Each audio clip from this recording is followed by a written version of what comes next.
आज की कहानी एक सच्ची घटना पर आधारित है। ये कहानी है भीमपुर गांव के रमेश की, जो कि पेशे से एक किसान था। एक अमावस की रात रमेश खेतों से देर रात घर लौट रहा था। जिस रास्ते से रमेश लौट रहा था, उस रास्ते पर चुड़ैल के होने की बात कही जाती थी। रमेश को इन सब बातों पर बिल्कुल भी यकीन नहीं था। रमेश अपनी साइकिल पर गाना गुनगुनाते हुए जा रहा था।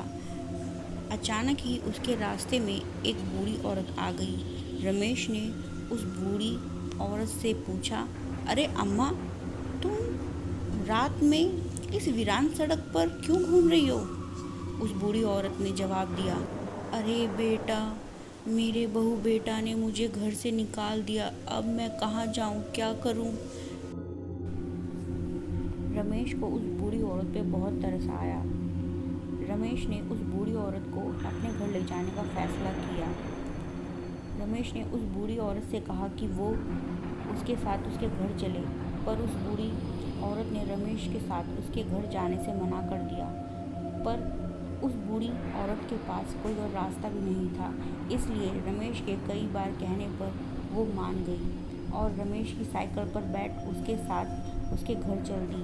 वहीं रमेश उस बूढ़ी औरत से बात कर रहा था कि उसे अचानक अपनी साइकिल बहुत ज़्यादा भारी लगने लगी।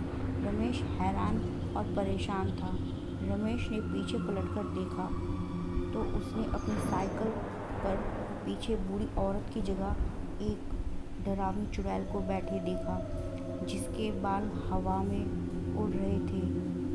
उसकी आंखें चमक रही थी, लंबे लंबे नाखून और उल्टे पैर। रमेश साइकिल वहीं छोड़ झटपट भागा।